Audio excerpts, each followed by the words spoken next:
Está no ar, meus irmãos, mais um programa Palavra Viva. Que a graça e a paz do Senhor Jesus esteja com cada um de vocês.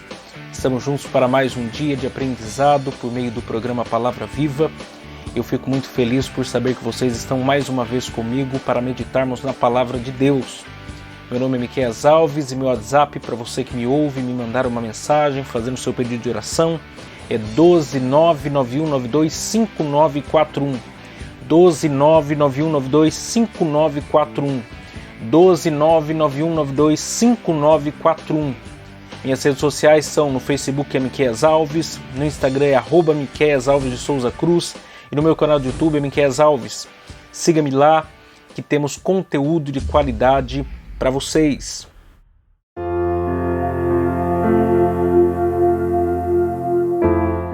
Senhor meu Deus, obrigado por mais esse dia que o Senhor nos concede diante a Tua presença.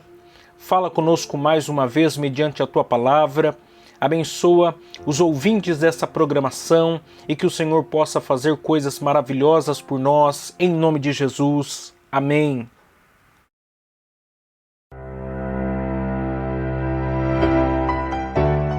Eu quero agradecer aqui também os nossos patrocinadores que têm muito nos ajudado.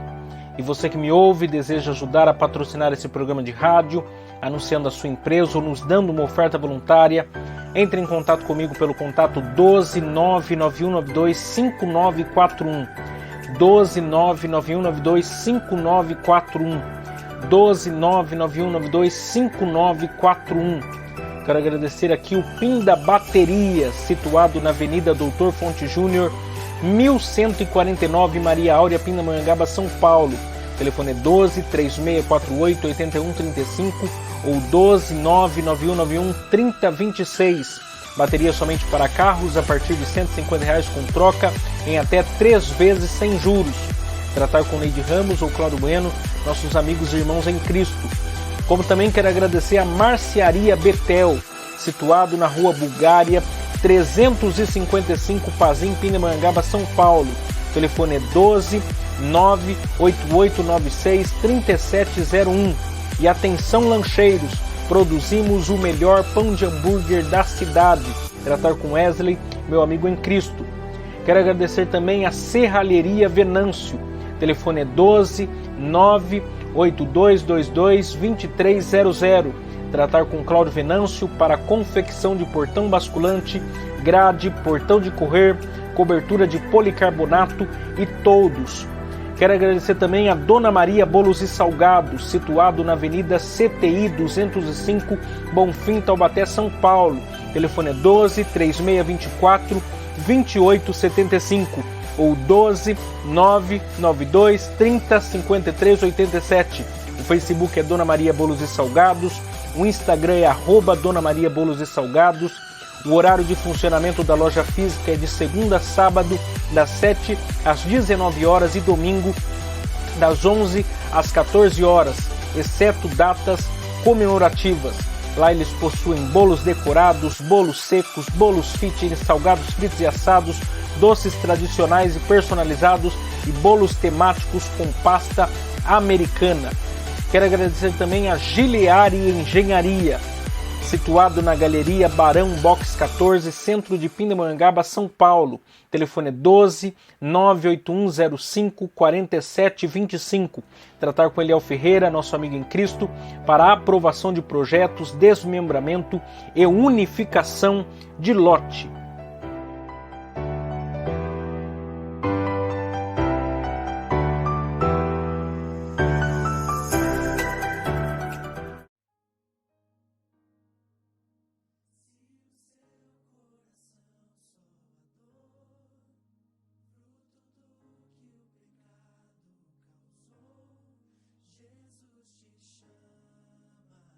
Hoje eu quero meditar com vocês na terceira parte da mensagem que tem por título O que fazer quando decisões erradas trouxeram consequências trágicas? O que fazer quando decisões erradas trouxeram consequências trágicas.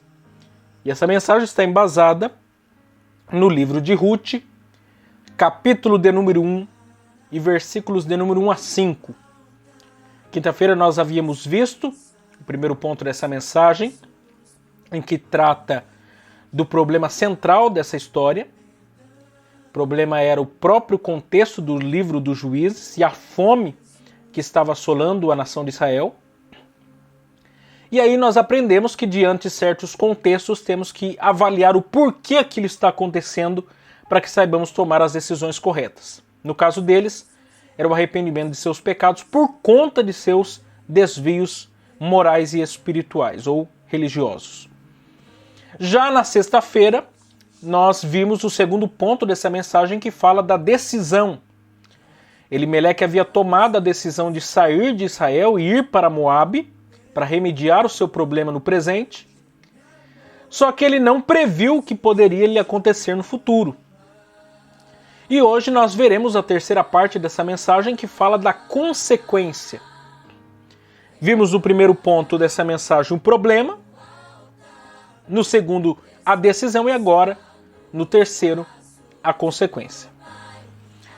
Segundo a primeira lei de Newton, toda reação ou toda ação provoca uma reação. Havia um problema. Elimeleque tomou uma decisão a fim de remediar o problema. E isso trouxe consigo uma consequência ou consequências. Observe comigo o texto. E morreu Elimeleque, marido de Noemi, e ficou ela com seus 2 filhos, os quais tomaram para si mulheres moabitas, e era o nome de uma órfã e o nome de outra Ruth, e ficaram ali quase 10 anos. E morreram também ambos, Malom e Quilion, ficando assim esta mulher desamparada dos seus 2 filhos e de seu marido. A equação da decisão de Elimeleque foi um funeral, mais 2 casamentos, que deu em mais 2 funerais e que resultou na viuvez de 3 mulheres e 10 anos perdidos. Nas palavras de Warren Wiersbe, uma mulher tomou uma decisão, uma família tomou uma decisão errada e trouxe a escassez de alimentos, e trocou a escassez de alimentos por 3 funerais. Uma família tomou uma decisão errada e trocou a escassez de alimento por 3 funerais. Quais foram as consequências da decisão de Elimeleque? Observemos algumas. Letra A. A morte do chefe da família. Elimeleque morreu. A narrativa bíblica não nos diz qual foi o fator causal da morte de Elimeleque, mas o que sabemos é que ele morreu pouco tempo depois de chegar a Moabe, talvez 1, 2 ou 3 anos depois da sua chegada. Noemi ficou viúva, com 2 filhos para criar, e em uma terra estrangeira.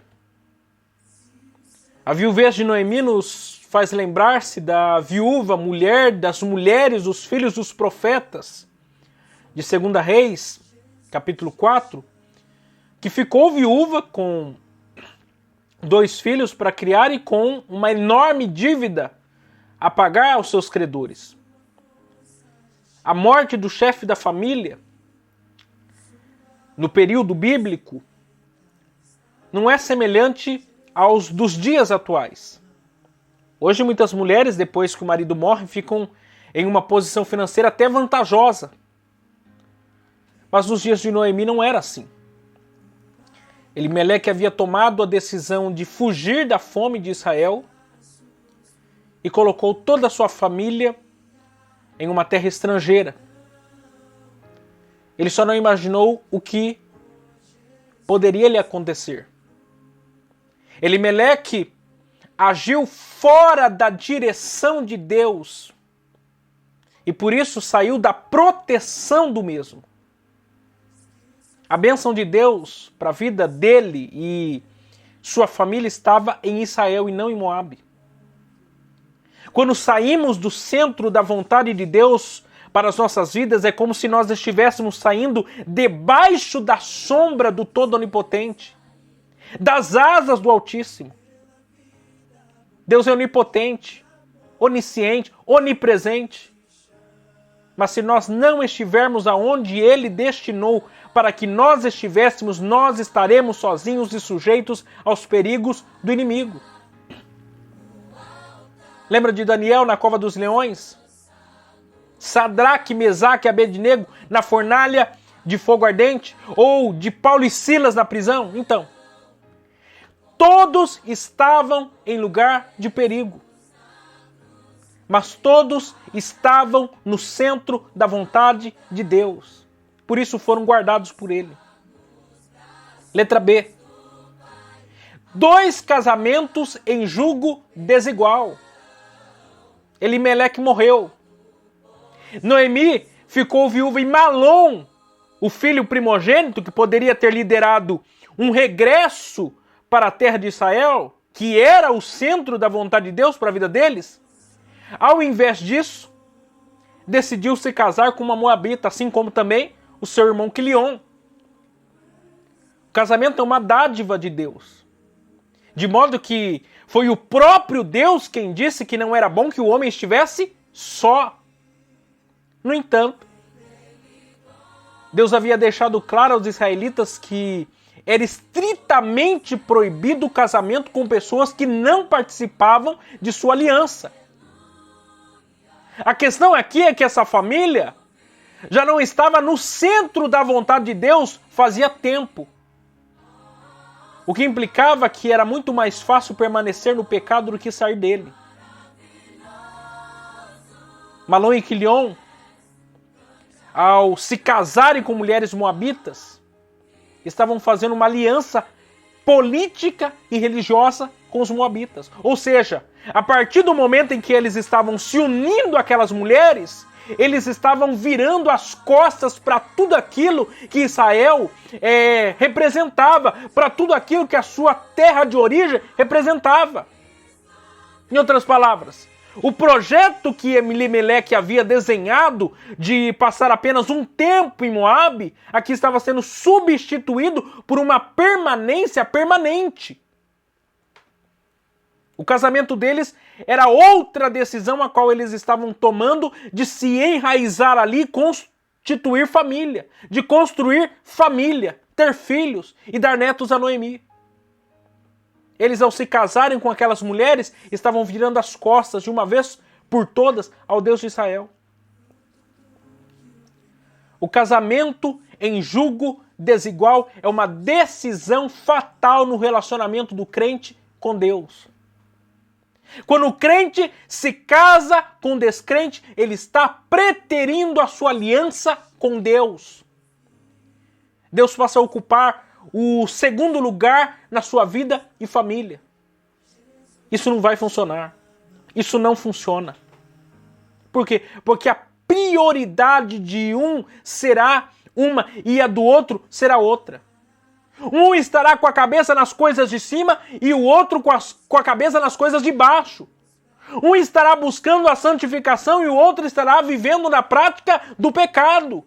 O casamento do crente com o descrente é um desalinhamento deliberado do propósito da vida dos convertidos ao seu relacionamento com Deus. É um desalinhamento de propósitos. Quais são os 4 pilares fundamentais do casamento bíblico?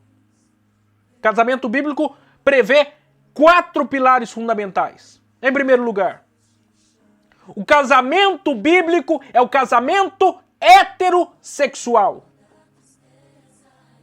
Jesus, citando o Antigo Testamento, disse: portanto, deixará o homem pai e mãe e se unirá à sua mulher, e serão 2 numa só carne. Ninguém se casa para ser uma dupla, um dueto, uma mera união de 2 seres humanos quaisquer.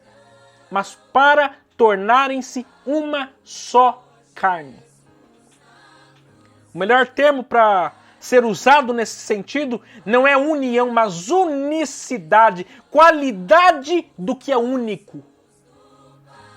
Dessa forma, homem com homem não forma uma só carne. E mulher com mulher, de igual modo, não forma uma só carne. Mas por quê? O pastor Hernandes Dias Lopes, falando sobre isso, diz: a união homossexual não pode ser vista como uma união de amor, mas como uma paixão infame. O amor procede de Deus, mas o pecado é uma ofensa a Deus. Qualquer união contrária à heterossexual é abominável a Deus. Em segundo lugar, o casamento bíblico é o casamento monogâmico. Quantas Evas Deus fez para Adão? Quantos Adãos Deus fez para Eva? Gênesis, capítulo 2, verso 18 diz: e disse o Senhor Deus, não é bom que o homem esteja só.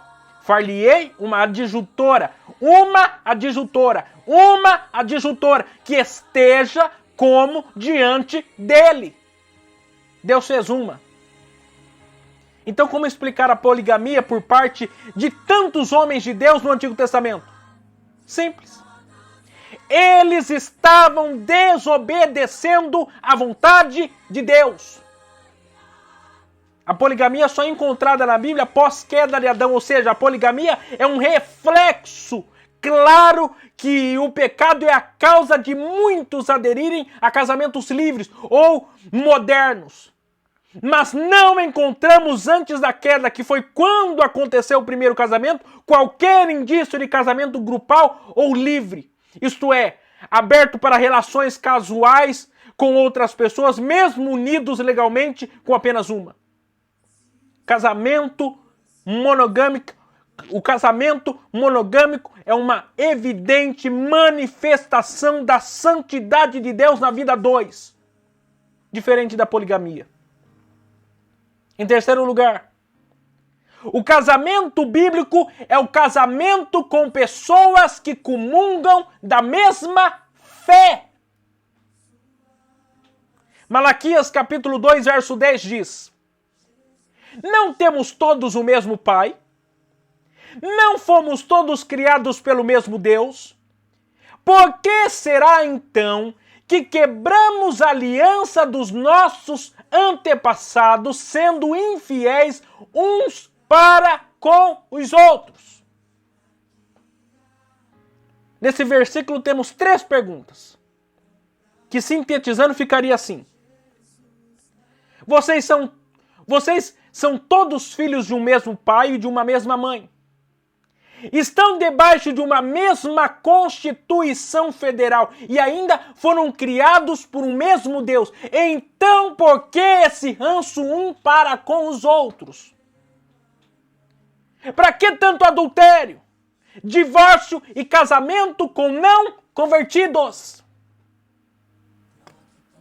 Aqui Malaquias nos dá os pressupostos da advertência de Deus quanto ao casamento que lhe honra e que lhe é fiel à aliança.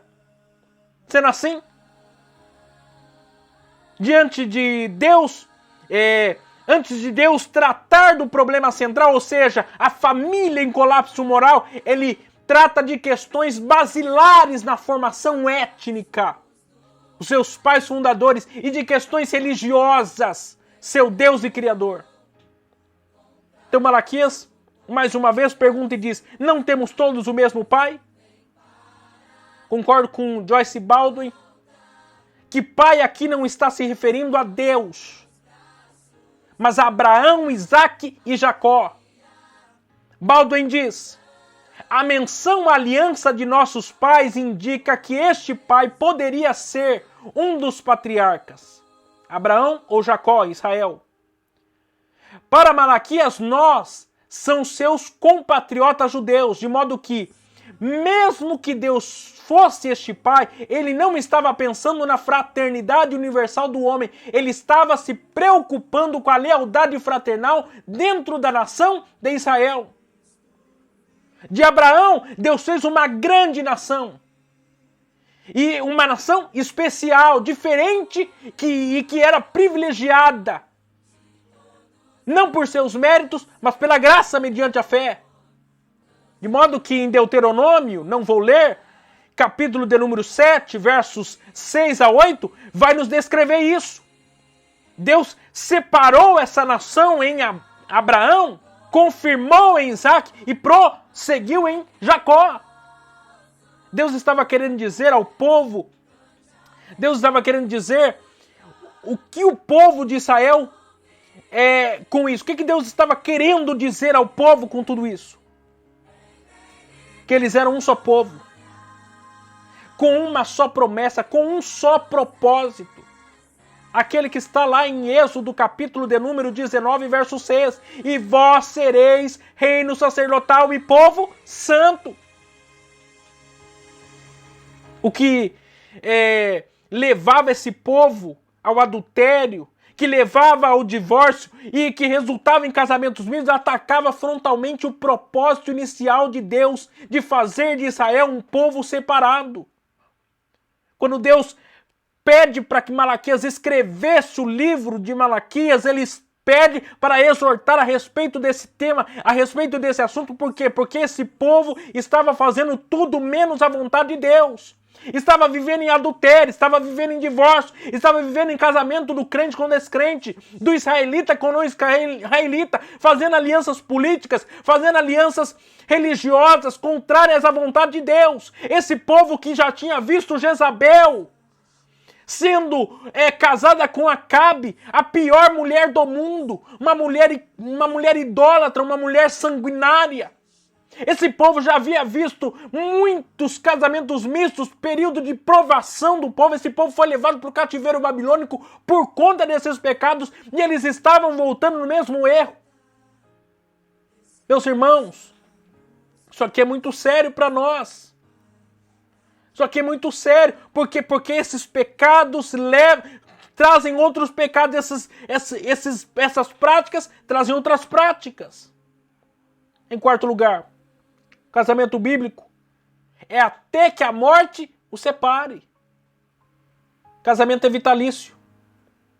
Somente a morte interrompe essa união legalmente. O divórcio não foi estabelecido por Deus, mas sim o casamento. O divórcio não era e nem nunca foi o propósito de Deus para a vida a dois.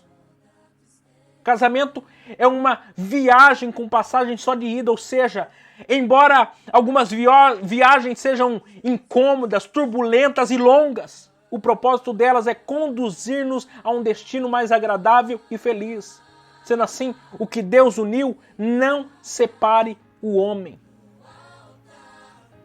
Letra C. O funeral de 2 filhos amados. Noemi já tinha enterrado seu marido. Noemi já havia enterrado aquele que ele mais amava, o seu esposo. Agora ela estava enterrando os seus 2 filhos. Por quê? Porque os seus filhos também tomaram decisões. Porque os seus filhos também fizeram escolhas. E colheram os frutos amargos de suas escolhas. O pecado chama outro pecado, um abismo chama outro abismo. Tem muitas pessoas vivendo em tristeza e angústia. Por quê? Porque semearam. E agora estão colhendo. Letra D. 3 viúvas e 10 anos perdidos. O final dessa história mostra para nós o fim trágico dessa família, quando agora nós encontramos 3 mulheres viúvas, 3 mulheres desamparadas. E tem muita gente que vive a realidade dessas mulheres. E tem muitas mulheres que vivem a realidade de Noemi, de Ruth e Orfa. Mas o final da história é mais linda, porque houve misericórdia, houve graça de Deus, houve restauração para essa história. Porque o nosso Deus é um Deus misericordioso, de modo que nasceu Obed. De modo que houve restauração para a descendência dessas mulheres. Porque Deus, ele é fiel. E assim na minha vida e na sua vida. Decisões podem ter sido tomadas erradas, mas podem ser revertidas. Deus abençoe você.